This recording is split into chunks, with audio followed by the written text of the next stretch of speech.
Charlie Kirk thinks that college is a scam. I do believe it is a scam. Now, to be fair, I think that there are college programs and university programs that are not worth the cost of tuition, and there are some out there that might even make you worse off. But I'm going to suggest that Charlie Kirk makes an important mistake here. And I think understanding this can be a real game changer for how someone approaches their college experience. My very first question, of course, is going to be something like literally all college. If you go to college, you're being scammed. But not even Charlie Kirk thinks that all college is a scam. He's happy to clarify this. Yeah, I mean, there should probably be an asterisk. There's obviously exceptions to that. Let me make the shirt even more specific. Okay. College in its current form that affects the majority of students at the majority of colleges, not counting the sliver cases of doctors, nurses, lawyers, accountants that are able to avoid left-wing parasitic ideology, is a scam. So like the majority of people that come out of college. But that doesn't make a good t-shirt, man. All right, fair enough. I mean, he's probably right. This t-shirt's not going to do very well. Not going to fly off the shelves, I wouldn't think. Doesn't make for a great t-shirt.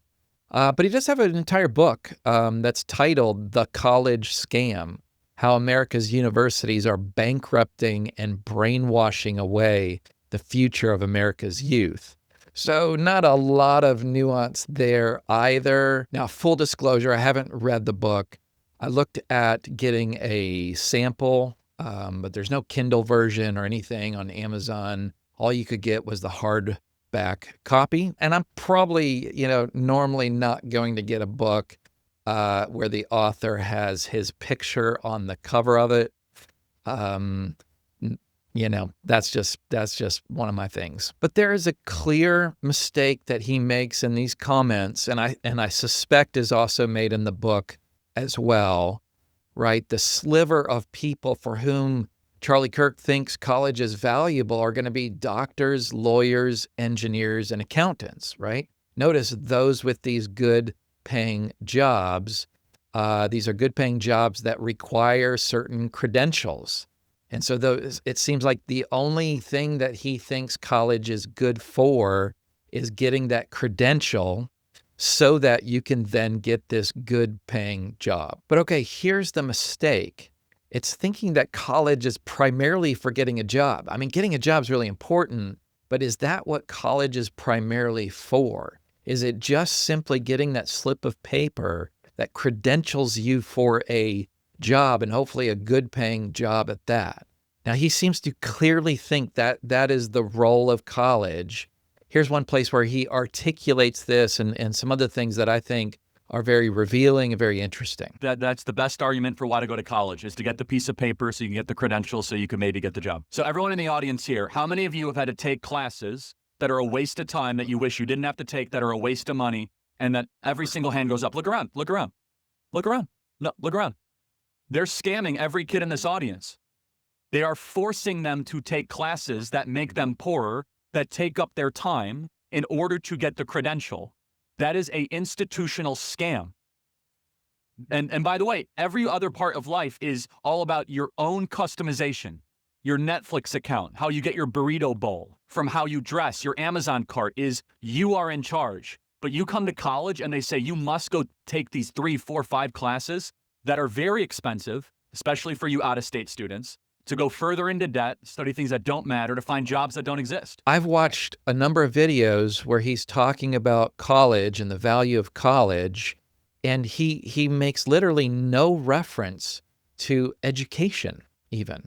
Education as a kind of value. He seems to think of it only as something that you sort of put your money in, you invest in, that you better get a good return on your money in terms of a good paying job. Even the idea that it's a scam because it's not completely customizable, right, in the way of Netflix or a burrito bowl, just shows that he's thinking of it as a kind of commodity, as a kind of thing that you're just purchasing for some further purpose. But the idea that we would let an 18-year-old decide what courses he or she ought to take in order to earn a degree just seems sort of ludicrous to me. And to think that all of life is or even should be customizable, Again, that just doesn't ring true to life as I've experienced it, at least. Almost nothing is completely customizable. I mean, yeah, you get some choices, but you get some choices with college too. I, for one, wouldn't choose to go to a college that had a bunch of required courses that don't line up with my values. But hang on, I'm going to come back to that at the end when I give some advice for choosing college. So here we go, right? So if college is just a commodity, similar to Netflix or a burrito experience, then yeah, I would say it's a huge ripoff. It's ridiculously expensive, but it's a huge mistake. I would suggest to think that the whole point of college is just to get a credential, just to get a slip of paper that allows you to then get a job, and hopefully a high-paying job at that. Come and get your diploma. Someone who approaches college only for the slip of paper at the end is going to be really frustrated through their college experience, right? And they will likely take every possible shortcut.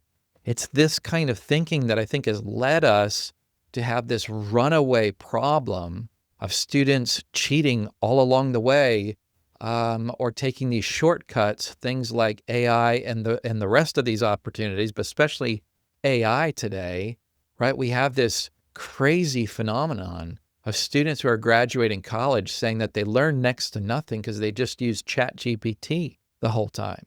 Well, if you're only there to get the slip of paper, besides the integrity issues here, why wouldn't you do that? You'd get the slip of paper, you just wouldn't have any education at all. Now, I'm sure part of what's going on here is that Charlie Kirk himself never went to college, and he's been incredibly successful. The thing is, like him or not, right, Charlie Kirk is a very talented guy. He's got a huge following, and I'm sure he's had a lot of lucky breaks along the way to now be, what is he, in his early 30s, and he's a national figure. So what he's done is amazing, but it's definitely not the norm. And by the way, I'm really conservative, politically and theologically and the rest. And so I agree with him on a lot of things, but I would suggest that not all of his material is great. There's a video out there. I'm not going to link to it or put it up just because it's not meant to be any kind of gotcha moment or anything, where he's engaging a atheist, and he runs through arguments for God's existence. And for each of the arguments, there are mistakes in every single one of them.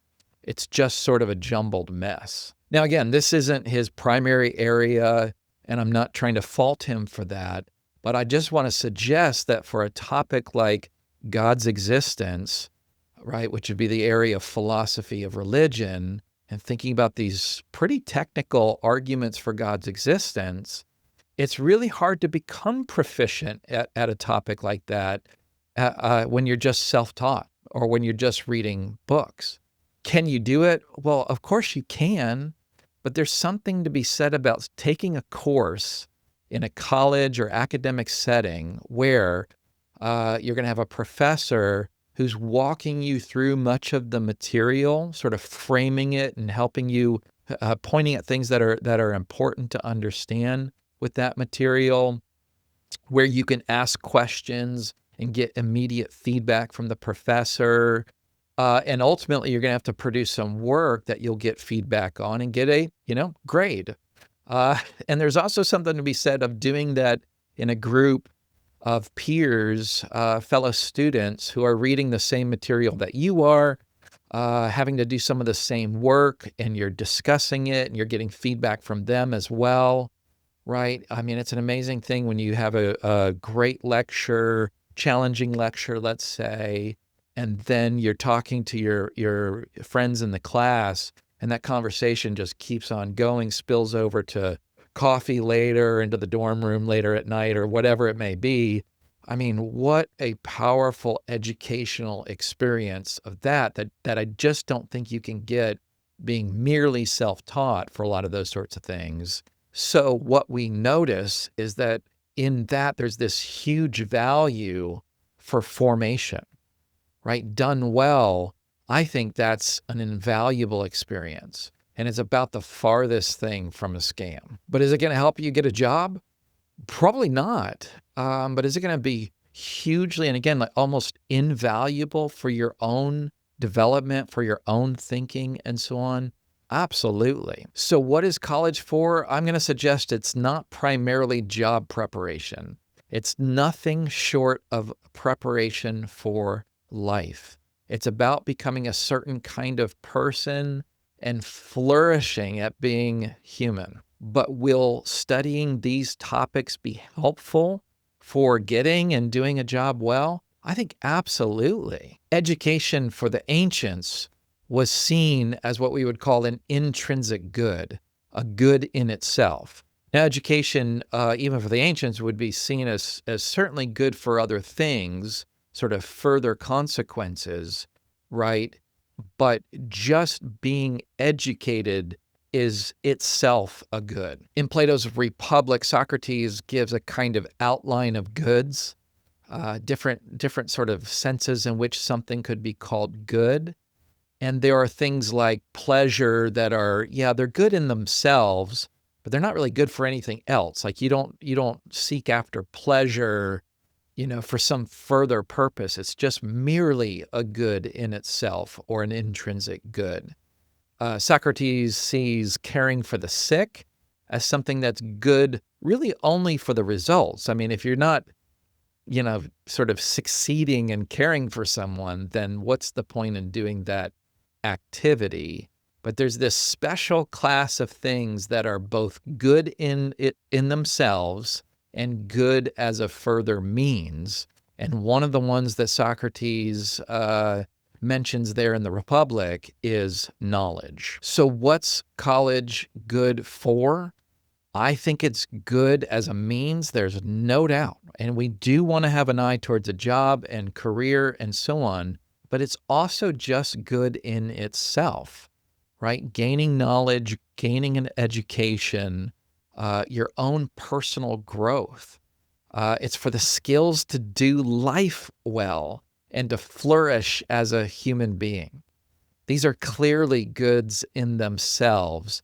Philosophy majors dread the question, right, that might be asked at, Thanksgiving or someplace where you're with family, where somebody asks what you're doing in college and you say philosophy somewhat sheepishly. And of course, here the question is going to come, what are you going to do with that, right? Now, it's a hard question to answer, especially given this sort of mindset that Charlie Kirk has and others, right? Because of course they're asking, how are you going to use that in your career? These days, freelance philosophy, it's just not what it was, in Socrates' day, I would suggest. Philosophy is something that there really isn't a direct line to a job. There just isn't. But here's the way I answer that question. This is sometimes when talking to parents who are looking at studying philosophy with me here at Dallas Baptist University, and they say, what jobs? Like, what do we do with this? And my somewhat cliche, somewhat cheesy answer, but I think in some ways profound, I say that what you do with philosophy is anything you want to. In some ways, the sky's the limit, because here's the thing. You're going to be trained. You're going to be trained to think well, think carefully. You can't do philosophy well without having critical thinking feature all throughout the process. There are plenty of controversies in philosophy that are, again, admittedly incredibly abstract, very disconnected from just practical affairs and so on. And I would struggle as the professor even to say why certain ones of philosophical controversies matter for kind of our everyday lives. However, here's the thing. When you study a topic like that, right, you're going to read, and you're going to read probably very difficult texts, both ancient texts and contemporary texts. And again, just stop there. Don't you think that's of value to sort of have that mental exercise of trying to read difficult literature and understanding the flow of thought and so on, right? And when you can get there, when you can understand the flow of thought and the flow of the discussion, And then you, at some point, along the process, become proficient enough in that material to evaluate the claims made in that very esoteric discussion. Man, that is a set of skills that are invaluable. Consider the fact that John Wesley, right, the great 18th century evangelist, founder of the Methodist movement, which was a kind of revival movement within the Church of England, he at one point gives advice to aspiring pastors, and he recommends. I mean, this is going to strike as a little bit ironic or paradoxical in some ways, but he recommends the study of logic, philosophy, and geometry. Math, math, math, math, math. Now, why geometry? Why these areas of study for a pastor, right, for clergy? Well, he says to give clearness of apprehension and a habit of thinking closely and connectedly. In other words, are you going to use geometry as a pastor? I mean, maybe if you're, trying to figure out, where to put the baptistry or something like that, or I don't know, something like that, but probably not specifically. But here's the question, here's the better question to ask. Would a careful study of geometry help you in your thinking, help you in your development as a virtuous person? Right? What it's going to do is help you think closely and connectedly, and that's going to help you in all parts of your life. All parts of pastoring will be helped, I would suggest, by getting better at thinking closely and connectedly. A lot of people would think of a geometry class as being a good example of a class that they just don't need. I mean, a lot of people think of math itself as a class that's just not necessary. But here's the question. Are you developing skills that, again, it might not be for doing geometry. It might be, in the case that John Wesley's, thinking about, it might be in studying scripture. It might be in thinking about theological or moral issues. The claim is that geometry, logic, philosophy, history, English, psychology, right?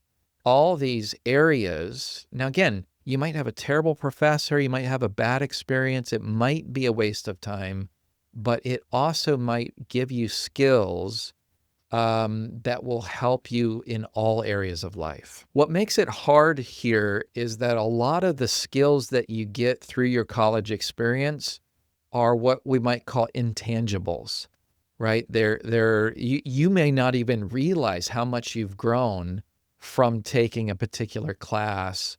I doubt many people after taking a geometry class just think, oh, now I can think really closely and connectedly, right? But it's an intangible effect that it's hard to put your finger on. Again, that's why the ancients would think of this as just goods in themselves. Even if it's a class you don't want to take, it's going to be good for you to lean in, learn what you can, do well.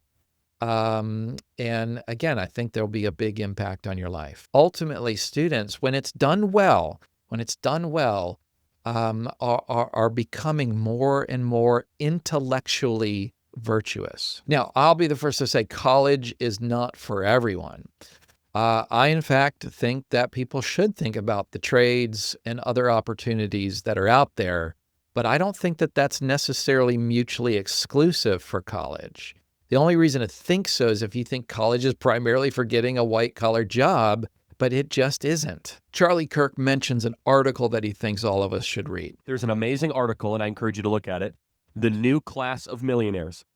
There are 5,000 new millionaires in the last year that are plumbers, electricians, and welders. And I'm sure you guys want to become millionaires. These are 24-year-olds in Vegas that are making $2 million a year running a plumbing business that never went to college. Now, I'm pretty sure what he has in mind is a Wall Street Journal article titled America's New Millionaire Class, Plumbers and HVAC Entrepreneurs. Now, he's fudging here a little bit because it's not just plumbers and HVAC folks who are just making millions of dollars.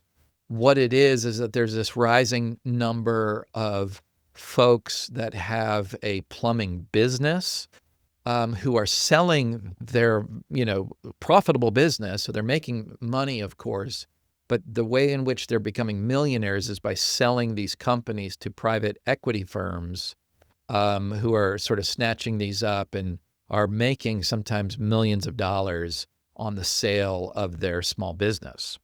So we need to just be careful here. We're not talking about like hourly laborers who are becoming millionaires, right? For the most part, we're talking about small business owners. Now, hang on to that for just a minute, because I think that's a really important point to this discussion. Now, again, to be clear, you can become a plumber in relatively short order, a plumber or an electrician or a carpenter or whatever the case may be. Right? It's going to be less amount of time and money than college will take. And you'll probably make pretty decent money from the beginning. And look, we're going to always need plumbers. AI is not coming for the plumbing jobs. But a millionaire, right? You're probably going to have to own your own company and run it as a small business in order to get to that level. But now you're not just a plumber. Now you're a business person, right? Now you're having to run your own business. And I wonder how many tradespeople who have wanted to own their own business have gotten into it, didn't know anything about business, and it went really poorly. How much better could it have done if they had a, business degree or something like that from a college program? Again, I'm just trying to make the point that these are not mutually exclusive. Again, do you have to go to business school in order to be good at business? No. And are all business schools going to be equally helpful? Definitely not.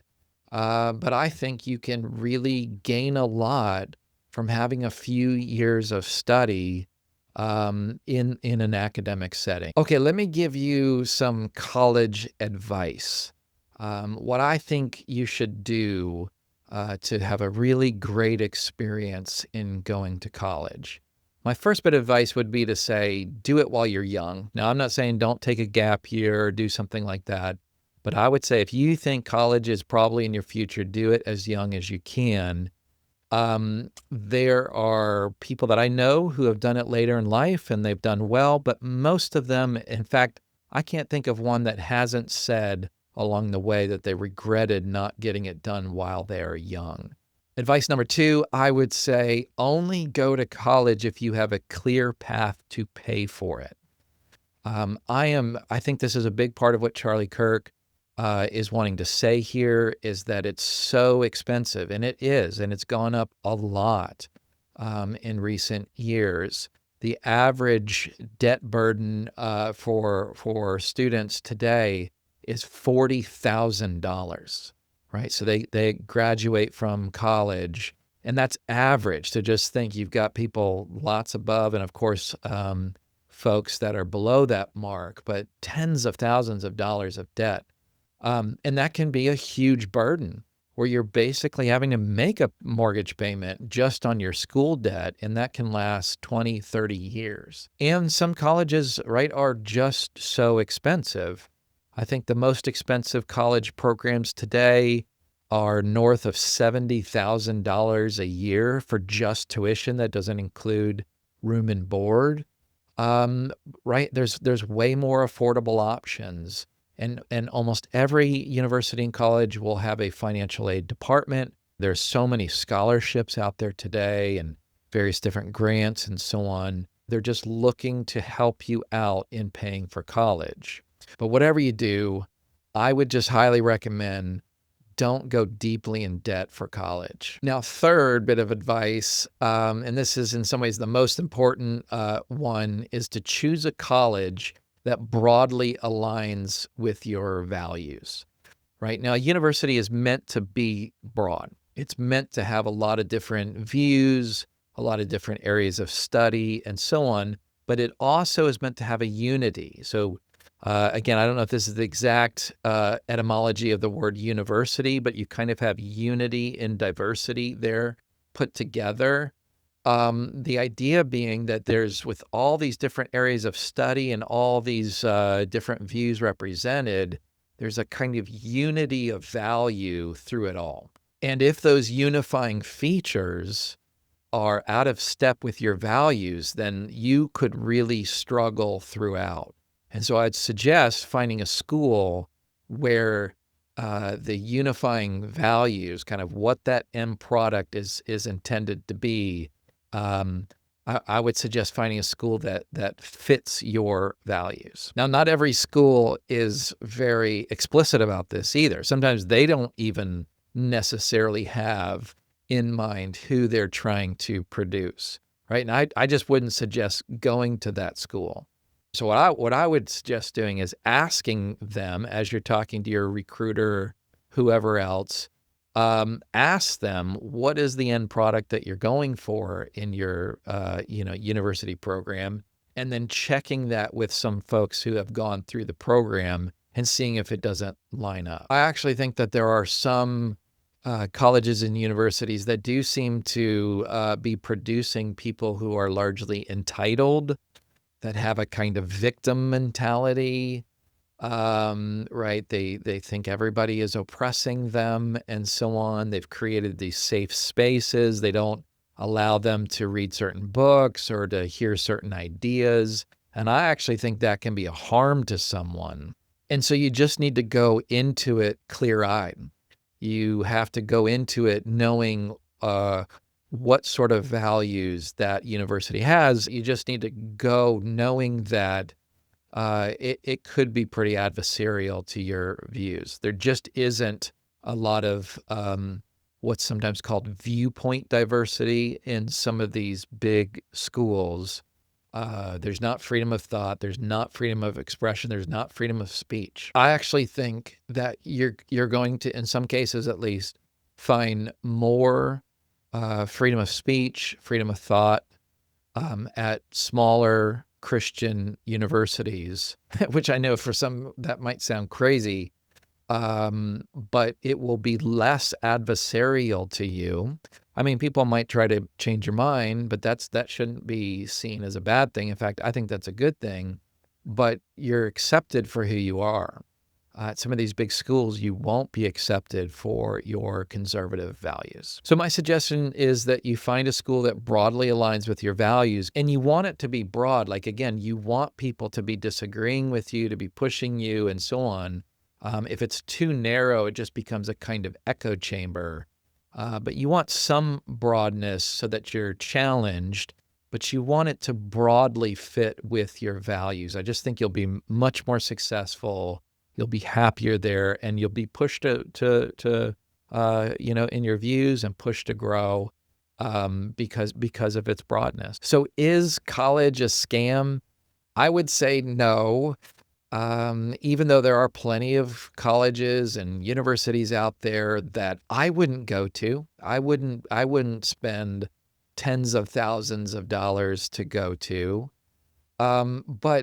But college can be this very transformative experience, preparing you for life, and preparing you to flourish as a human being.